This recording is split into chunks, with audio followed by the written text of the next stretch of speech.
मेरे प्यारे भाइयों, मैं नायक हरपाल सिंह, जनरल सेक्रेटरी साबका सैनिक संघर्ष कमेटी, पंजाब, हरियाणा, दिल्ली, उत्तर प्रदेश तथा मध्य प्रदेश। मेरे प्यारे भाइयों, मैं आपको आज एक महत्वपूर्ण जानकारी देना चाहता हूं, जहां आप जी कह लीजिए आपको सावधान करना चाहता हूं, वार्निंग देना चाहता हूं। और आपने इसके ऊपर अपना ध्यान नहीं दिया तो आपको इसके बहुत बुरे रिजल्ट जो है वो भोगने होंगे।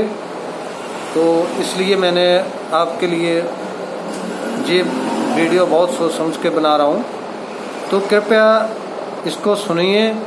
अगर आपके साथ वीडियो के बताए मुताबिक कुछ गलत हुआ है तो हमें इन्फॉर्म कीजिए, लेकिन इसको ध्यान में ज़रूर रखिए और अपना जो है सावधानी बरतें और जो है इन चीज़ों के ऊपर ध्यान दें कि कहीं आपके साथ भी ऐसा कुछ हुआ तो नहीं है। तो मैं शुरू करता हूँ ECHS का मामला। तो भाइयों, मैंने अपने पंजाब में बहुत सी जगह से केस देखे हैं, मेरे पास बहुत से लोगों ने फ़ोन करके बताया भी है, लेकिन सबसे बड़ी बीमारी है जो हमारे जवानों में वो है कि हम आगे आने के लिए तैयार नहीं है, हम आगे आकर के कुछ बोलने के लिए तैयार नहीं। तो ECHS में अरबों के घोटाले चल रहे हैं और ये अब नहीं हुआ, ये पहले से चल रहा है और तकरीबन सभी को मालूम भी है, लेकिन फिर भी आंखें बंद किए हुए हैं। तो मैं उसके ऊपर आपको पहले बताता हूँ कि होता क्या है। हम क्या है कि हमारे काफ़ी बुजुर्ग हैं जो अस्पताल में एडमिट होकर के चले जाते हैं, वहाँ पे हॉस्पिटल में दाखिल हो जाते हैं, वहाँ पे 7, 8, 10 दिन रहते हैं वहाँ पे हॉस्पिटल के अंदर। उनको खाना खिलाया जाता है, उनको रखा जाता है वहाँ पे। नॉर्मली अगर जिसको कोई प्रॉब्लम है तो उसके ऊपर उनको मेडिसिन वगैरह दी जाती है। तो नॉर्मली बुढ़ापे में क्या होता है, दर्दें तो नॉर्मली होती हैं, तो नॉर्मल मेडिसिन दी जाती है और उसके बाद 10 दिन के बाद जब रेस्ट करके आदमी आएगा तो एकदम उसको लगेगा कि मैं कुछ ठीक हूँ। तो क्या होता है कि बहुत सी जगह पे तो हॉस्पिटल जो है किसी ने मोबाइल दे दिया, किसी ने अपना कपड़े दे दिए, पैंट कमीज दे दिया किसी को, किसी ने 2,000-3,000 रुपया कैश दे दिया हॉस्पिटल वाले ने कि जे लीजिए, आप जो है बहुत अच्छे आदमी हैं, हम आपकी मदद करना चाहते हैं, आप ये रख लीजिए, अगर आपको कभी आगे ज़रूरत पड़ती है तो आप सीधा हॉस्पिटल में आ जाइए। तो हमारे आदमी क्या हो जाते हैं, गुमराह हो जाते हैं। वहाँ पे सोचते हैं डॉक्टर साहब बहुत बढ़िया है, डॉक्टर साहब बहुत अच्छा सोचते हैं हमारे लिए, और इसीलिए इन्होंने जो है वो हमारा साथ इतना प्रेम प्यार करते हैं। लेकिन आपको पता नहीं है, जहाँ पे भी हाथी के दांत खाने के और दिखाने के कुछ और है। एक्चुअली में आप हॉस्पिटल में रहे, आपने कभी देखा कि आपका जो ECHS का ट्रीटमेंट का बिल है वो कितना बना, आपको क्या दिया गया और उन्होंने बिल क्या बनाया आपका। बहुत से आदमी मैंने अपना देखे हुए हैं जिनके बारे में मैं जानता भी हूँ। तो वो क्या है, कभी 1 महीने में 2-2 बार भी दाखिल हो जाते हैं हॉस्पिटल में, जबकि उनको कोई मेजर प्रॉब्लम नहीं है। बस यही है कि हॉस्पिटल वालों ने बोल दिया तो वहाँ पे जा कर के 10 दिन में रेस्ट कर लूँगा और मैं जो घुटने दर्द वगैरह होते हैं वो ठीक हो जाएंगे। एक्चुअली में होता कुछ भी नहीं है। 10 दिन घर में रेस्ट कर लोगे तो भी ठीक हो जाओगे। देते कुछ नहीं है, वहाँ पे विटामिन वगैरह दे दिए, एक आध ग्लूकोज लगा दिया। ग्लूकोज में क्या, वो भी विटामिन ही डालते हैं। तो कभी आपको क्या ट्रीटमेंट दिया गया आपने चेक नहीं किया। आपके चेक नहीं करने की वजह से आपके साथ क्या हो सकता है वो मैं आपको बताता हूँ। मान लीजिए आप क्या सोचते हैं कि जो डॉक्टर हैं वो आपको बिल जो है वो 2 लाख का बना करके पेश करेंगे। आपका 8 दिन 10 दिन आप जितना रहते हो वहाँ पे 2 लाख का बिल बना करके सरकार के पास भेजेंगे। वो किस चीज़ का भेजेंगे, उनको भी तो कोई ट्रीटमेंट दिखाना होगा ना। तो अगर मान लीजिए आपका उन्होंने वहाँ पे दिखा दिया, आपने कौन से डॉक्यूमेंट चेक किए, उन्होंने दिखा दिया आपका कि आपको पित्त की पथरी थी, आपका जो पित्त है वो आपका उन्होंने निकाल दिया। ठीक है जी, वो निकाल दिया। वो निकाल तो आपका एक्चुअली में तो नहीं निकाला है, ग्राउंड पे नहीं निकाला है, लेकिन जो है कागजों में वो आपका निकाल के दे दिया। ठीक है, उसका बिल उन्होंने क्लेम कर लिया, आपने वहाँ पे हॉस्पिटल में साइन भी कर दिए। ठीक है जी, उसके बाद क्या हुआ? उसके बाद मान लीजिए 6 महीने, साल, 2 साल के बाद एक्चुअली में आपके पित्त में पथरी बन गई और आप वो हॉस्पिटल में एडमिट हुए, और वहाँ पे आपका पता चलेगा, जब जाएगा बिल तो वहाँ पे पता चलेगा आपका तो पित्त पहले ही निकाल रखा है, तो अभी किसका निकाल दिया भाई?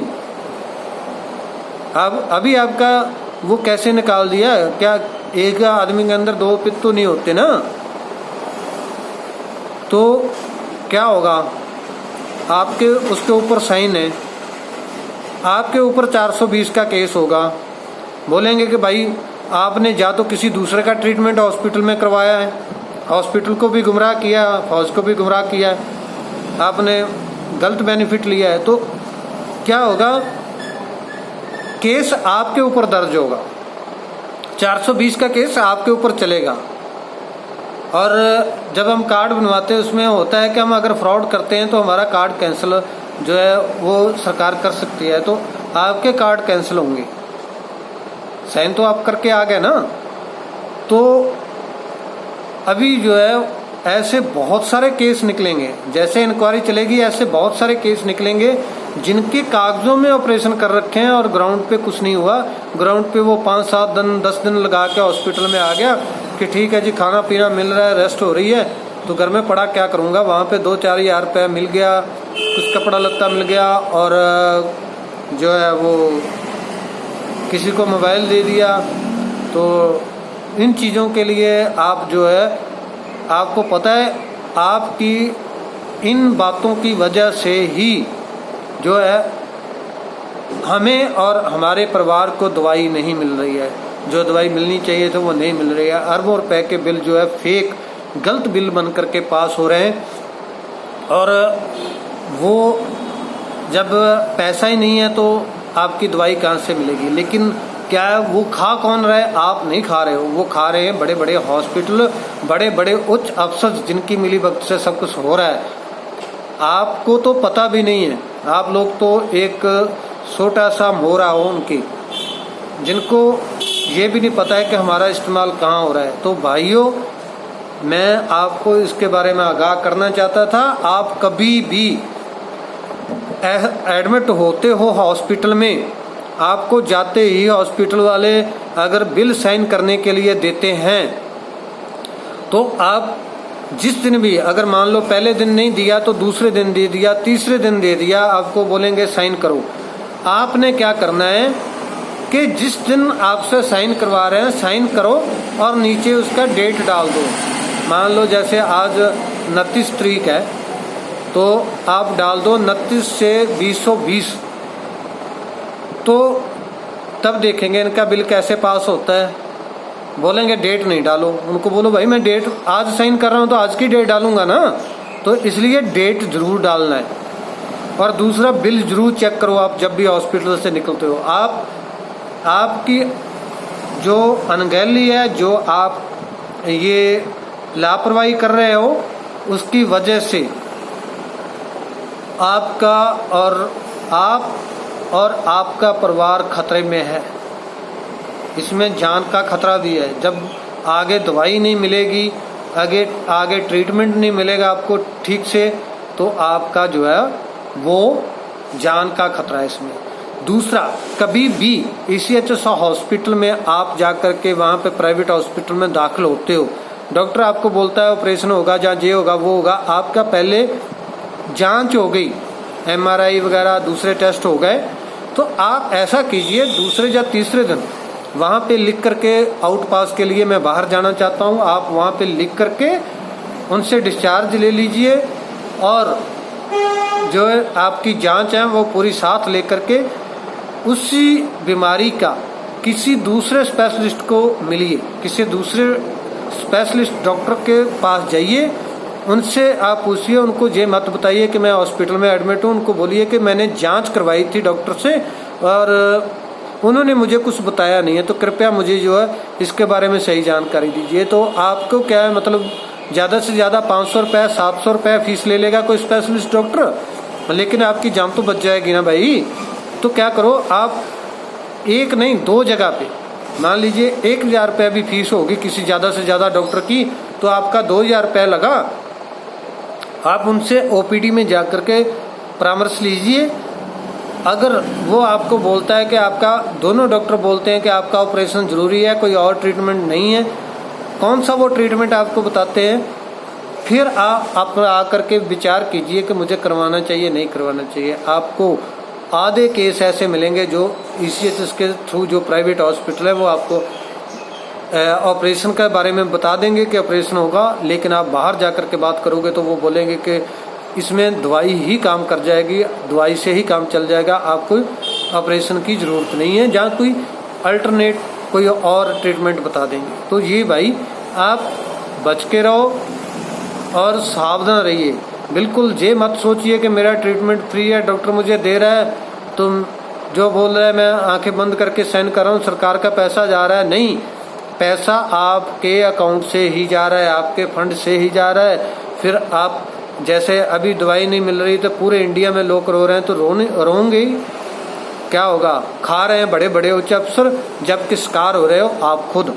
तो इन बातों के ऊपर ज़रूर सोचिए, विचार कीजिए।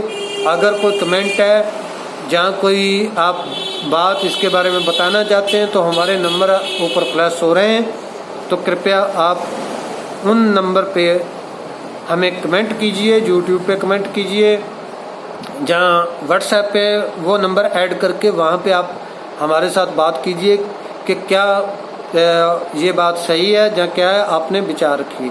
धन्यवाद, जय हिंद।